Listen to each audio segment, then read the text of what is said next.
Mr. Superintendent, are there any additions and corrections to the agenda? No, there are not.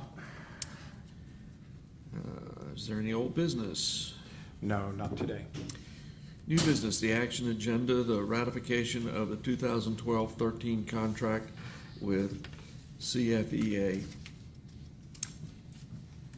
Number one, the approval is requested for the ratification of the 2012-2013 contract with CFEA. Mr. Superintendent. Yeah, and I'm very pleased to bring this item to you. The CFEA has voted in favor of ratification.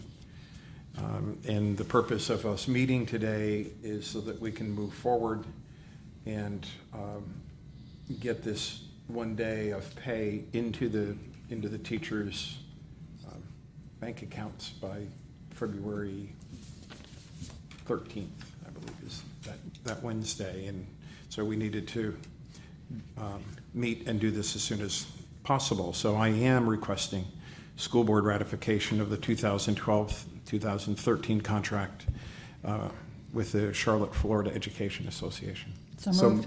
Second. It's been moved and seconded to approve the superintendent's recommendation to ratify the 2012-13 contract with CFEA. Are there any discussion? Mrs. Rendell?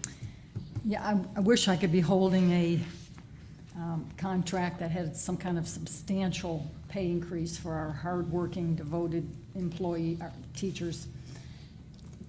But that presentation that Greg Greiner made at our workshop last week kind of really it made it stand out how unique Charlotte County is in the state as far as our student loss goes, or the funding that goes with that student loss. And doesn't seem like much that we're giving our employers, but it's something.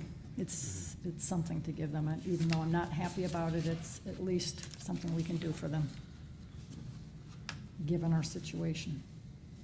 Any other comments? Hearing none, all those in favor of ratifying the 2012-13 contract with CFEA, please signify by saying aye. Aye. Opposed, motion carries unanimously.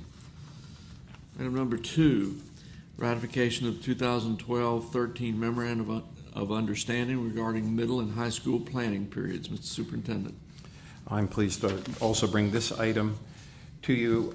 This just sort of affirms what we are currently doing as far as teacher planning time and the schedules that we have this year, which I'm sure you're familiar with. High schools teaching 7 out of 7 for one semester, middle school teachers 7 out of 8. So this is the MOU agreeing to that schedule for this year only. This agreement ends as of June 30th, 2013. So I'm requesting board ratification of the 2012-2013 Memorandum of Understanding regarding middle and high school planning periods. So moved. Second. It's been moved and seconded to ratify the 2012-13 Memorandum of Understanding between regarding middle and high school planning periods. Is there any discussion? Hearing none, all those in favor signify by saying aye. Aye.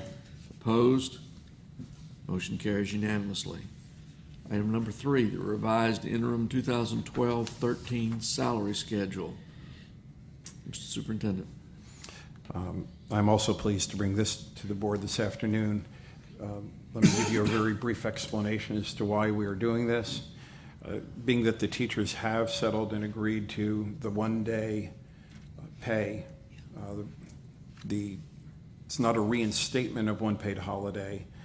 It's a payment in the equivalent of one day or one holiday day. That sounds confusing, but you know what I'm saying. Surely think we get it. And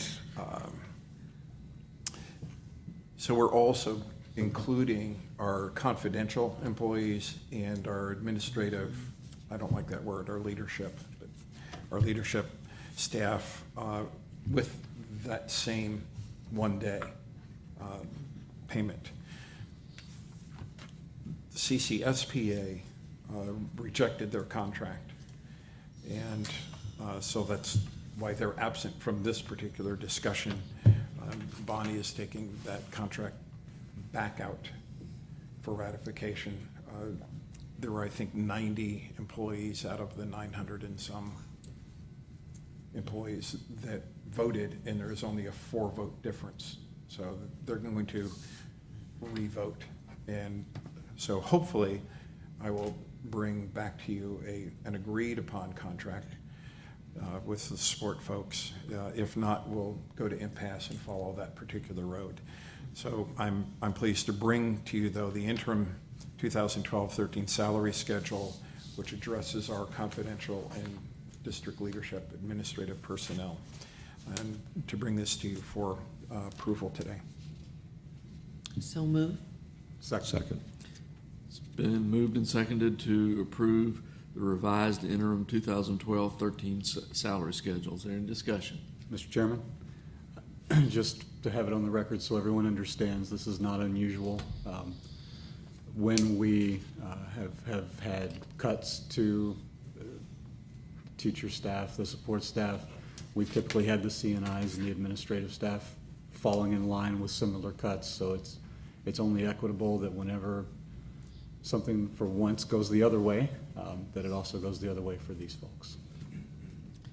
Good point. And this action is actually required. It's one of the things the auditors look for, that when we do have an adjustment either way in salaries at all, that we revise the interim salary schedule and make it permanent. So all those in favor of approving the revised interim salary schedule, please signify by saying aye. Aye. Opposed? Motion carries unanimously. Is there any citizen wishing to speak to the group today? No comments, Tracy. Mrs. Young, do you have any comments? No comments, sir. Board member comment. Mr. Seeger. Just wish it could have been a lot more, but we'll take what we can get. Nothing today. Ms. Nothing. Miller. I have a couple of little things that I want to talk about. I was very pleased to take part in a meeting Friday afternoon with the new Commissioner of Education. The Executive Committee of the Florida School Board Association, at his request, met with him in a very informal manner in the conference room in the Commissioner's office on the, I think, 17th floor of the Turlington building. Very down-to-earth individual, very plain-spoken. He kind of introduced himself. We all introduced ourselves, and he started talking, and he asked for a comment. And being as shy as I am, I was the first one to say something. And I said, "Well, Commissioner," he says, no, it's not Commissioner, it's Tony. So he wants to be, one of the first things he said was he wanted to have meetings with the Executive Committee of the School Board Association 5 to 6 times a year, which is a surprise. No commissioner's ever done that before. He then said, among other things, and this is in no particular order, one of the things he said he was going to work on was Senate Bill 736. He didn't think that was appropriate, and that it had some significant issues with it. That was followed up yesterday by, or Monday, I guess, by a comment by Senate President Gates that 736 needed some work, that the teacher performance pay issue was so convoluted people didn't understand it, the evaluations weren't accurate, several other comments. He then said that while he is an extreme fan of charter schools, he felt like local school districts should have unfettered authority in removing poor charter schools, and the DOE and State Board of Education shouldn't get in their way. He also Huge. That's huge. and that's an amazing comment.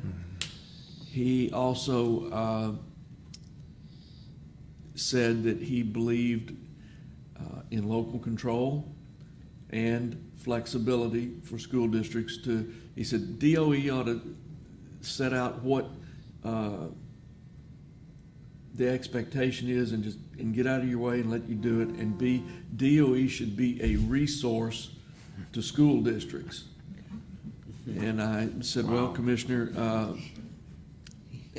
I've been in this business long enough that when I started, the DOE was a resource to school districts. I said, the problem is now somebody sends out a letter with mandates and stuff in it, and our staff called the person up that signed the letter and asked them questions about it, and they can't answer the questions. And I said, the staff in this building has been reduced so much over the years that there aren't people to be the resource that you want. He said, I understand that.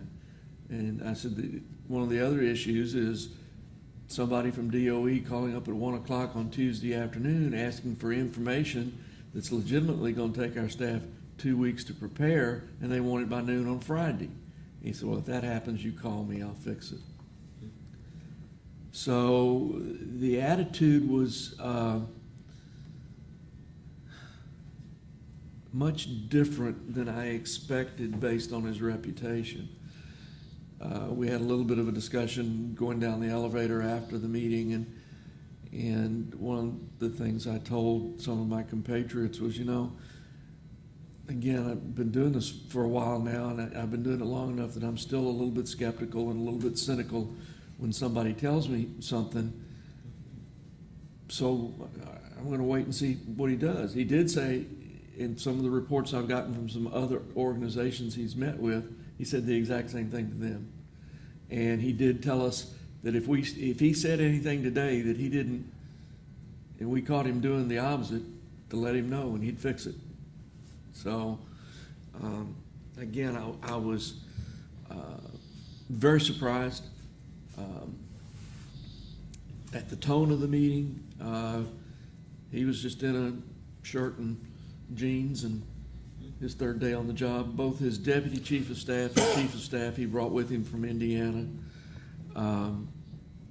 and his deputy was in the room with us, and he seemed extremely competent. He's going to be tasked with creating some of the fixes to some of the problems, and so it was a very, as I said earlier, a very warm, cordial meeting. Everybody chipped in and had questions and comments to some of the statements that he made. Dr. Blanton was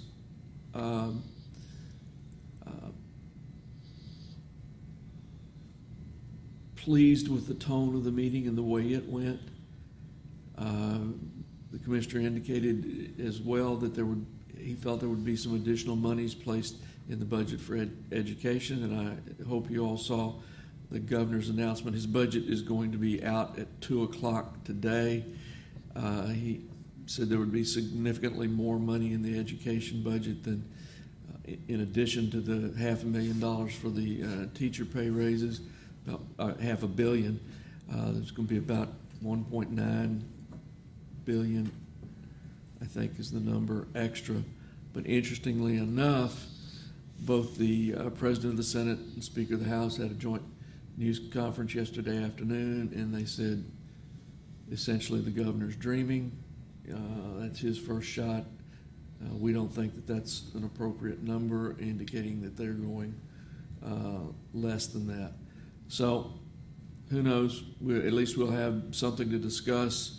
The revenue picture does look better statewide, in part because of, unfortunately, the FRS lawsuit going the state's way rather than the employees' way. But it may, in some fashion, help us all out a little bit, but we'll just have to wait and see. If there are no other comments, Mr. Superintendent, do you have something you'd like to? Just a couple. First of all, just a note to the teachers who may tune in to this via our website at a later time. Giving one day back in the context of what has happened over the last few years, I understand it's minimal.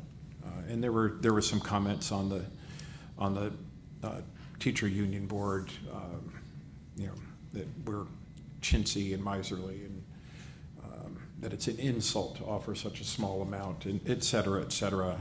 A couple of other folks alluded to the fact that, clearly we don't appreciate our teachers because we aren't giving them more money. And I'm going to address this in a video that I hope to be at tomorrow morning. But I just want to say it here publicly. What we have done with teachers' salaries over the last few years has absolutely nothing to do with how we value our teachers. I know out of our 2,100 plus employees over the last few years, many of them have suffered a lot of economic loss, spouses who have lost jobs, both of them working for the district and having a decrease in their income. Some have lost their homes. And in talking with teachers, they, along with a lot of other people in our society, have had to cut back at home. Birthdays, Christmas, other holiday celebrations, they've had to cut back is what they can do for their children. I doubt they love their children any more than what they used to, because they can't give them what they once did. Those are the economic realities. And this scenario is really no different. We still have to look at next year until the budget is signed, sealed, and delivered. As we approach next year, we're about $4 to $5 million in the hole, because our current 4.4% end of year carry forward is really represented in the overall budget by a $2 million one-time use of insurance payback money, not a declining enrollment, but an adjustment for loss, financial loss of about $900 million, and a decline in student enrollment that we had projected at about $750,000, which ends up to be about $1.2 million. Put all that together, and that comes close to adding up to about $4 million, $3.5 to $4 million. We won't have next year that we have this year, which puts our carryover, if we took this year's budget and simply played it again next year, we would be at 0% reserve. And you've seen those figures. That's our only data right now. We have hopes and wishes and promises out there, but we can't spend money on hopes and wishes and promises that we don't have and know that we have firmly. So just a reminder to folks, this has nothing to do with do we value you or do we not value you, or are we being cheap and miserly? We are being responsible. And my responsibility to you and your responsibility to the public is to be prudent with our resources. And it would be foolish for us to go out and spend $1.5 to $2 million now, hoping that we'll get some more money next year. I just wanted to clarify that. We honor and respect and value our teachers, as well as our support employees. We wish we could do more. We've wished that for the last 5 years. And 2 years ago, this month in January, we were able to give a step to our teachers. It was right before the 19 to $20 million loss year. And we knew that we were going to get clobbered. We gave them the step anyway and bit the bullet. And it added to our reduction for the following year. I just want to remind folks of that too, because I hear people saying, well, we haven't had a raise in 5 years. It isn't true. There was a step given in 2011, January 2011. So we do what we can. Hopefully we will be able to do more in the future. So we'll see what happens with the next year's budget. Wanted to get that on the table.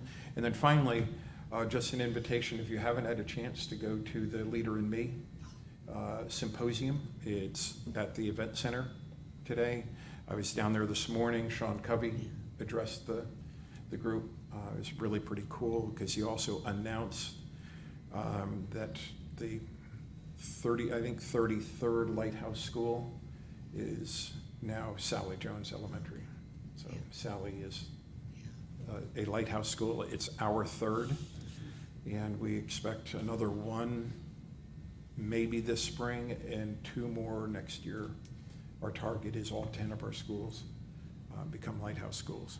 So it's really a special event. We have people from all over, literally the world, Australia, Poland, and then states east of the Mississippi.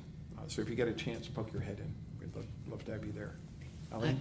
I drove by this morning coming from Punta Gorda, and I looked at the parking lot, and it was overflowing, and people were parking out on the road. Yeah. And, so I knew it It's was quite a a good crowd. turnout. About yes. 300 plus, Oh, I great. believe. Yeah. So, and a good representation from our schools. Yesterday, we did 4 school tours, Sally Jones, Neil Armstrong, Liberty, and Vineland. And it blew people away to see how poised and confident the kids were, the data showing increased student learning, decrease in discipline, improved attendance, all of that going on. So it's been an exciting 2 days. That's it for me. There being nothing further to come before the board, this meeting is adjourned.